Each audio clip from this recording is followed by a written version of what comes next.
বাহিরে কি পরিমাণ যে গরম এটা বলার বাহিরে, মানে এত পরিমাণের রোদ মানে বলার বাহিরে। ভিডিও কি করব, মানে এত গরম লাগতেছে, অস্থির হয়ে যাইতেছে গরমে, কাক ফাটা রোদ পুরা। আম্মুর রুমে একটু শুইছি আমি আর আম্মু, মানে আমি ভিডিও যে এডিট করব বিশ্বাস করেন আমার ভয়েস দিতে মন চাইতেছে না, মানে গলা শুকায় যেতেছে, এত খারাপ লাগতেছে আমার। আম্মু কিছু বলবা? আচ্ছা যাই হোক, অনেক গরম, সবাই পানি খান, বেশি বেশি বাসায় থাকার চেষ্টা করেন।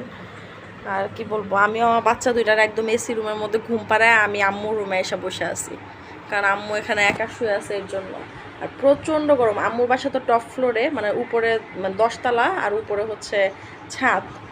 তো 10তলার উপরে যতটুকু না বাতাস আসে তার থেকে বেশি রোদ, কারণ আশেপাশে কোনো হচ্ছে নাই, কি বলে এটারে, বাসা টাসা নাই, এখানে খালি মাঠ টাট সব রয়েছে। দেখেন কি পরিমাণ রোদ। ভাবছিলাম ছেলেটারে নিয়ে আম্মার বাসায় আসলে একটু ঘুরতে টুরতে যাবো বা বাইরে হবো, আমার গরম